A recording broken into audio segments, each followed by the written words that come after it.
Namaste all. Om Swastiastu. Welcome to Heal with Rishi. So today we are going to talk about a very important topic, that is mind control. How to silence the mind, how to control the mind, how to get rid of the negative thoughts. In the yogic tradition, we are saying according to the yogic tradition, in the yogic tradition, there are 4 steps for mind control, to control this, to stop the oscillations of the mind. The first one is Sakshi. Sakshi. Second one is mantra. Third one is Mauna. And the fourth one is Smarana.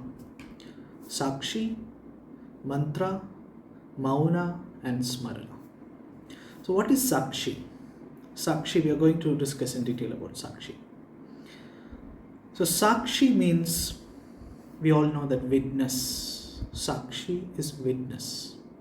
Sakshi, for example, if you take a court case, witness is not directly linked to the case, but witness, just witness. Maybe he or she has witnessed what happened. They are not directly linked to the state. So just like that, in the Sakshi Bhava, in the yogic tradition, we use a lot of techniques. Before that, we all know that the mind is like a monkey. It will jump from one branch to another to another, like this. So we will be thinking about God. After some time, we'll be thinking about the kitchen. Okay, right? So we'll be continuously thinking and overthinking. Too many thoughts. One thought about God will take you to another thought about George Bush. Thoughts are like that. Unrelated. Also related. It will actually, but generally what people does is that they try to fight with the thought. I don't want this thought. I don't like my thought. This is negative. This is positive. I want only positive thoughts. This is the rule of the mind, is that whatever you resist, persist. If you fight something, it will gain more power. In the case of mind, do not fight the mind, because the moment you fight it, it will be more powerful. If you, for example, if you close your eyes and if I tell you to think about mango, do not think about mango. The first thought that will be coming is about mango, right? So this is the nature of the mind. We cannot stop negative thought. Maybe we will be able to stop for few minutes or few days, but not forever. So fighting with the mind is not suggested in the yogic tradition. Instead, witnessing the mind. According to the yogic tradition, the mind is your instrument. It's a beautiful instrument. Unfortunately, it is supposed to be your slave. But unfortunately, it is our master now. It is supposed to be our slave. It is an instrument that God has given us to use. So, we know that if there is an instrument, if we have a tool, if he has a tool or something, that is not us, that belongs to us. The mind belongs to us, but mind is not our identity. Thoughts are not our identity. It belongs to us, but it is not us. So we just need to witness the mind. This witnessing technique is very easy yet very difficult initially. Okay, so there are million ways to witness, not only 1 or 2 or 3 ways. But today we are going to learn about one important way, one important yet very powerful way to witness. That is witnessing your shwasa. There comes the first part, shwasa. Sakshi on shwasa. Okay, shwasa means breath. You're breathing. So we are breathing every day, but are we noticing our breathing pattern? Never ever. Never ever we notice our breathing pattern. So breathing is happening unconsciously, it is happening and happening and happening. You're not giving any attention to it. Shwasa Marga is just telling you to just pay attention to your breathing pattern. It is just like giving some work to the mind. It is just like giving giving something for the monkey to eat, giving some work to the monkey mind, so that it will stay there for some time. It's like training the monkey mind. That's how you train. So you just need to watch your breath. You can just sit quietly for some time. Don't try to breathe or anything. Initially, just like I told in the previous video, initially you have to do deep breathing every time. Whatever practice you do deep breathing. Come to the alpha state. Deep conscious breathing, abdominal breathing. Do deep breathing for some time. After that, drop all efforts. Drop all your efforts, even to breathe. Let it happen automatically. Anyway, it was happening automatically before. Why you need to breathe now consciously? It was anyway happening automatically. Just let it be. Just pay attention to your breath. Just watch as the witness, just like you are another person. Just witness your breathing pattern. Don't do anything. Just witness. Breath is going in, coming out. Just watch the process. You can also chant, do inner chanting like so hum while doing it. That's up to you. Just watch your breath for some time. After some time, definitely sometimes thoughts will come. So what I told you before, we are not our thoughts. Thoughts are just thoughts. We are just a witness for the time being. So if the thoughts are coming, just witness it. Don't try to judge the thoughts as positive or negative. Nothing. Thoughts may be anything. It may be good thought, bad thought, any thought, whatever thought it may be. Just let it. Just watch for some time. Come back to your breath. Again, thoughts will come. Come. Watch it for some time. Come back to your breath. Do it every single day. Every single day. Practice it not only one time. You can practice this maximum 2 times initially, if you want. Maximum 2 times. Don't practice too much. Maximum 2 times you can do. So what is the time limit? What is the duration? I mean, like, up to you. Because in meditation you cannot really keep boundary. If you keep boundary, then there is no meditation. If you keep a time limit, then there is no meditation. But it doesn't mean that you will just sit, watch one breath and wake up. Not like that. Just sit for some time, but not time. Don't set any time. Don't set any alarm or something. If the alarm rings, you will get a shock actually. It's not good for your system. It's not good for your mind. So please practice this every single day. It is simple. I will repeat it once more. Close your eyes, sit with eyes closed. Take some deep breath in and out. Just drop all your efforts. Just witness your breathing pattern. Just watch your breath going in, coming out. You are not breathing, okay? Automatic breath. Whenever the breath goes in, watch it. Whenever the breath goes out, watch it. That's all. Continue. After some time, thoughts may come. It's not compulsory that thoughts will come. Thoughts may come.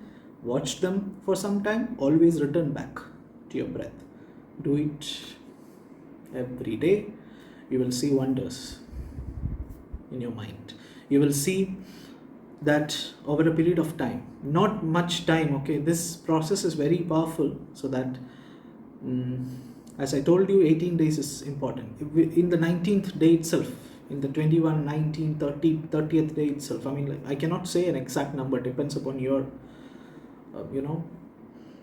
practice and your thought structure. All these things, it matters. So you will see result. You will see that your anxiety is coming down. There is no panic attack. There is no depressive tendencies.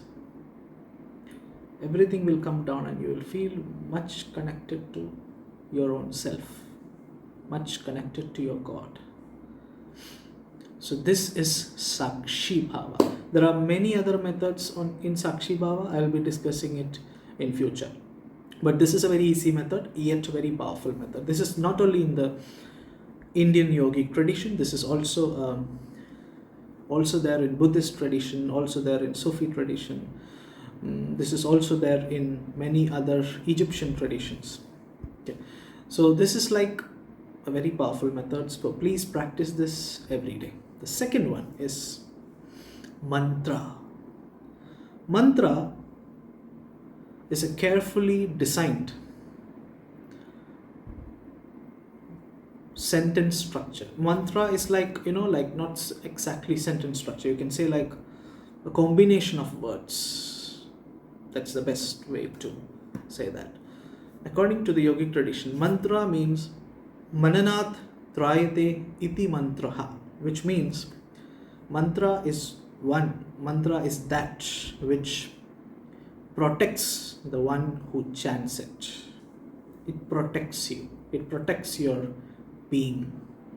It protects you from the cycle of birth and death. It protects you from negativity. It always acts as a shield.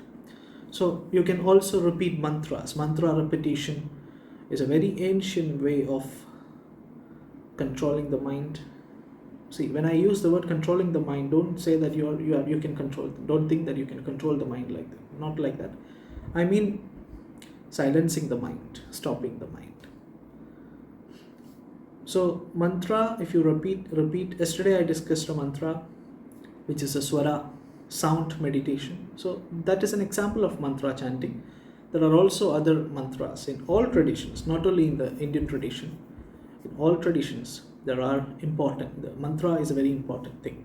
So you can continuously chant mantra every day. You fix a time. For example, if you are chanting Om Namah Shivaya, you fix a time, sit with eyes closed, take some deep breath in, chant it every day. Fixed time. It should be fixed time. Not if you chant today morning, tomorrow don't chant in the evening. Then that will not be like a ritual. If you are chanting it today morning 5 p.m, tomorrow also 5 p.m, day after tomorrow also 5 p.m, 5, 10, 5, 5, that's okay. But otherwise, continuous consistency should be there. That also influences the mind. Mantra chanting also influences the mind. Mantra is as powerful as meditation. Mantra is not inferior to meditation. Mantra is as powerful as meditation. In the yogic tradition, also in the tantric tradition, mantra is a very important thing. Also in the other traditions. The third method is Mauna. Mauna means not talking. That is Mauna. So there are two types of Mauna. That is silence within and silence outside. So if you are having tension or if you're having overthinking or anything, there is no silence within. So forget about that. So we can practice. What we can practice is Bahya Mauna. That is outside Mauna. Practicing silence in the external world. So it is very good if you can go in nature, to a beach, or you can sit in your balcony or maybe terrace and practice this. Don't talk anything. No phones with you. No books with you. Nothing with you. Just you. Just you and nature. Just you and nature. Just observe the nature. You can also, the best thing, instead of sitting in the terrace, the best thing is to walk in nature, because you're doing something. Sometimes there is a chance that when you're sitting in the balcony, if there is no much activity going, I mean like, the birds, the sound of birds, the sound of the wind, if there is nothing like that, if you're living in an apartment for only buildings, don't sit in the balcony, don't sit in the terrace in such cases, okay? You can come to the beach, or you can come in nature. Just be there. Walk in barefoot. Walk, if possible, not compulsory. Walk Just feel the wind, feel the sound of the birds, feel everything, feel how your mind is feeling. Don't judge anything. If negative thoughts are coming, positive thoughts, let it be, let them come. I will walk, let them come. This should be your mentality. You should practice this minimum for 40 days to find any result. Continuously 40 days. You will see that your mind and your thinking is transforming. Okay, so this is the other method. This is the method of Mauna. The fourth method is the most important method, that is Smarana. Smarana is nothing but bhakti, true bhakti. If you make your divine your best friend, what technique you need to practice? What you need? Which walk you need to do? Which yoga you need to do? Absolutely nothing. This method is the highest method, especially in this age. But this method is the most difficult method. If you practice true bhakti, making your God your best friend, or any close relation, establishing any close relation with God, even people see as, Father, like that, automatically you just need to Smarana means you just need to, if you are not feeling good, you just need to invoke the God. Just call his name, just like dialing your best friend's number. Just call your name, just say Rama or Krishna or Allah or Jesus, whatever name. Just call from the depth of your heart. At the moment, help will come. At the moment, guidance will come. You don't need to do anything. It doesn't mean that doing other things are bad. I'm not saying that. This is the highest form. All other things will eventually lead you to this path. All the other things, whether it is meditation or meditation and meditativeness is different. When you are a true bhakta, you are in a meditative state. You don't need to do meditation, but you are naturally in a meditative state. So in that state, you just need to remember. You can remember God through many ways. You can read the scripture of God. You can read the nama, the stotra, the name of God. You can chant the name of God. You can engage in a conversation, positive conversation about God. Subconsciously, you are remembering him or her. So this is the ultimate path. There is no path called ultimate path, but this is an advanced path, also called as the pathless path. There is no path to reach this state. There is no path to reach this state. At the same time, this state is always there, always accessible. You can reach any time, but there is no path. You have to find the path, the pathless path. I know it is a little bit confusing, this thing, but this is the bhakti stage, the smarana. So if you practice these three things, and if you practice the fourth stage, whichever is working for you, please practice it every day. Whether it is bhakti, or whether it is keeping silence, or whether it is mantra chanting, or whether it is smarana, establishing a close relationship with God. If you can practice this, there will be no overthinking. The mind will not disturb you. The mind will become your beautiful instrument. You can do wonderful things with your mind. Mind will be your slave. Okay? I hope you all will practice this. So, thank you. We'll see in the next session. Please subscribe to my channel if you're liking my videos. We'll see tomorrow. Om Swasti Astu. Thank you.